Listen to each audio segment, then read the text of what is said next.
Hi guys, welcome back to Wonder TV. Today we're gonna start a new series called Behind the Veil. 10 p.m. now, it's 6:15. 5 o'clock.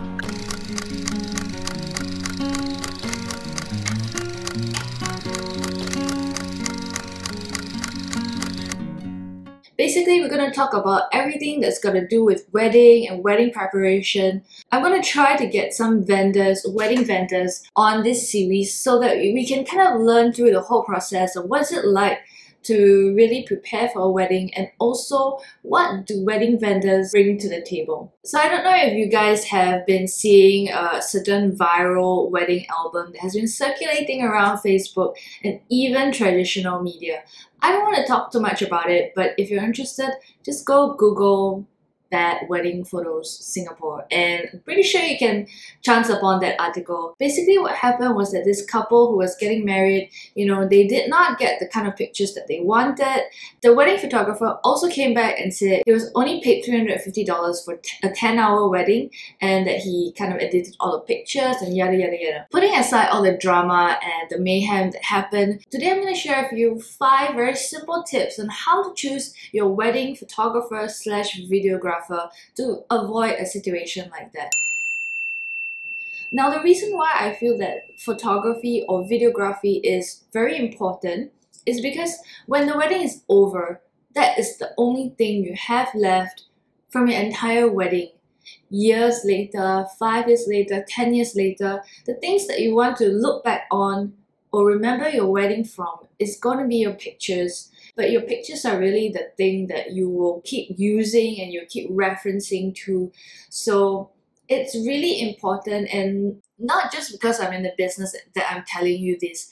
I cherish my wedding photos so much because literally, other than the marriage that we are going through every day, that is the only thing that's left from that period of time to remind us of the happy memories and blessings that we have and the people that we love from that day. The first tip you should start off with is to have a realistic budget.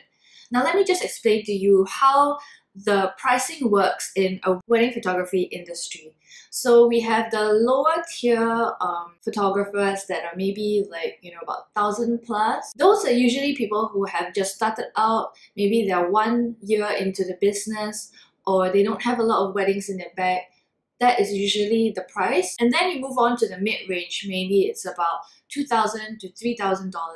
Usually those photographers are a little bit more experienced, and that's why they charge at that price. They're more boutique, they don't shoot so many weddings in a month so as not to tire themselves out. It also comes with more experience. So many things happen on a wedding day, and there are so many different situations to react to, and photography is a lot about problem solving and responding to different situations as much as it is about clicking the shutter. Then we have the more higher tier photographers that start from 4,000 and up for a 8-hour wedding day, and those are slightly more premium. So having a healthy budget is going to help you to have a good expectation, and also not go into it and then feel like you need to look for a cheaper photographer because you did not set the right amount for your wedding day. So I would say that a realistic budget for me would be $2,000 to $3,000, or $2,000 to $4,000 for my own personal wedding. And I know the kind of standard of photos that I want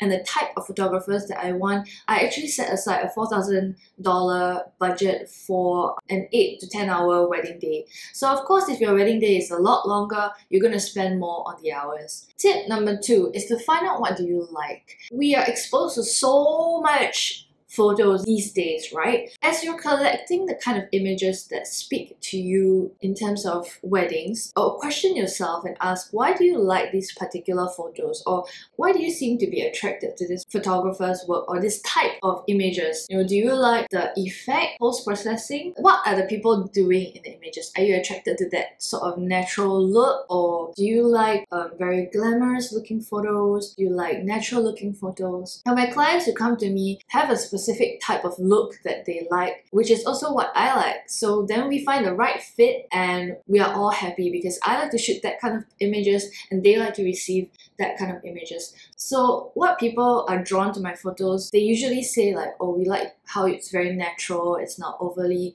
processed, it's not too much effects, the people in the photo don't look so posed. So those are the reasons why people come to me.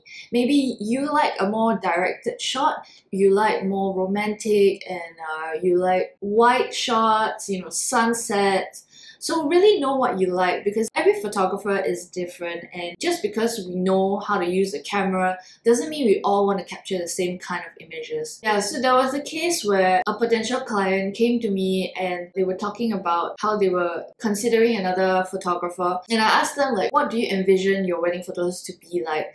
And the words that the bride described was like glamorous and majestic. I just told her that, you know, she might be looking at the wrong person and she might consider the other photographer more, because that is the style that he would give her, and it's not the kind of style of images that I would give her. Tip number 3, if you can, or if you have not met your photographer before, meet your photographer. Many times we go to a meeting and the client will ask, so actually what do I have to ask you? What do I have to know? You know, just chat up. Get to know each other, because you're going to be spending the whole day together and you want to make sure that you gel well. When I'm like a friend at the wedding, I just so happen to have a camera and be working really hard and frantically, I really enjoy those weddings, and I think that the couples enjoy it too. So that is one thing, you know, just sit down, have a little chat, talk about your wedding prep, or talk about the venues that you have chosen, how the wedding day will go, and also find out about the shooting process. So some photographers are very involved in the whole wedding.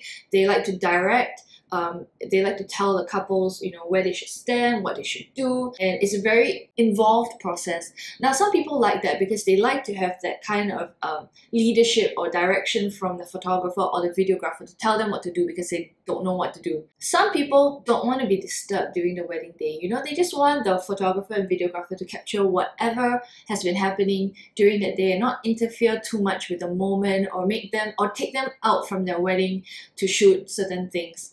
So then discuss it out with your photographer and make sure you guys are on the same page so that there's the right expectation when a wedding day happens. So for me personally, I don't really direct my clients too much, because I like to just capture whatever is happening, and I will move around to find the right angle for myself. So I just let the couple do whatever is happening, and I will respond to it. And then we'll just have like a 15-20 minute photo session to take some nice portraits with the couple or with the bridal party. Tip number 4, see the full wedding portfolio. Now, if a studio tells you all photographers are the same, all are the same standard, that's not true, to be honest. Different people measure standards differently.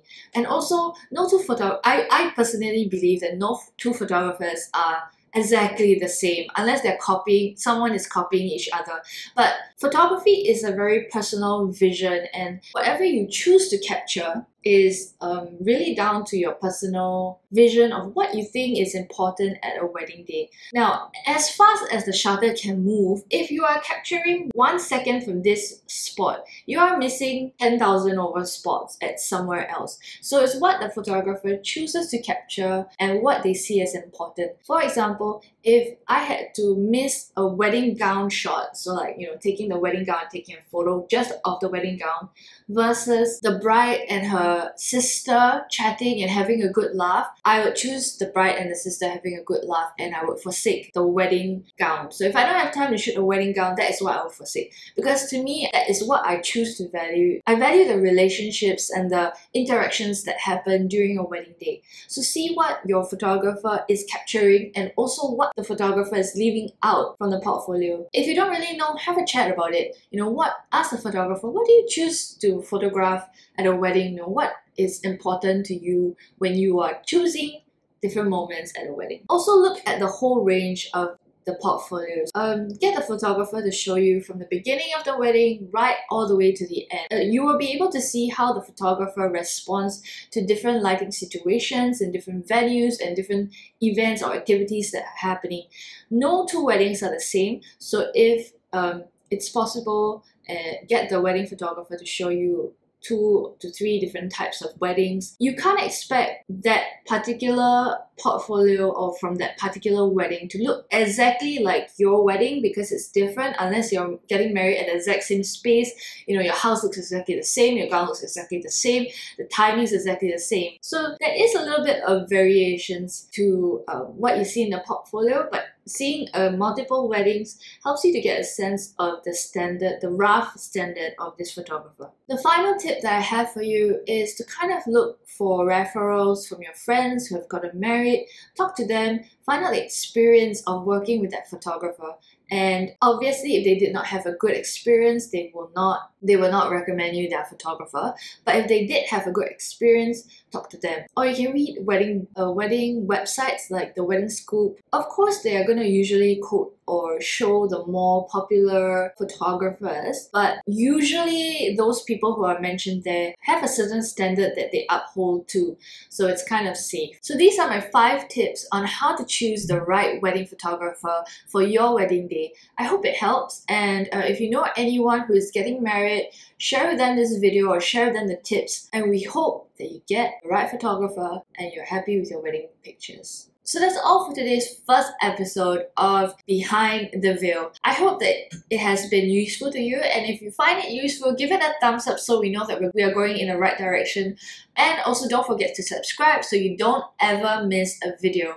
If there are any other topics you would like me to talk about or to just shed light on about your wedding day, about wedding vendors, whatever questions you have about your wedding day, drop it down in the comments section and I'll definitely take a look at it and we'll roll from there. So the next video of Behind the Veil, see you guys soon. This is Nick.